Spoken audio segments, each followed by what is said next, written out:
Here we go, gravel coming in.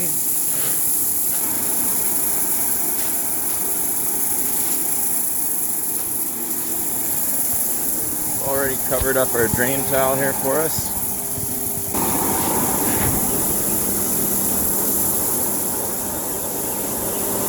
There we go. A little bit of shoveling, but not much.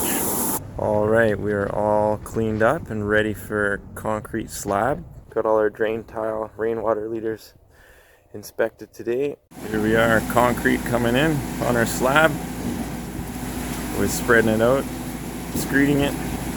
Looks good.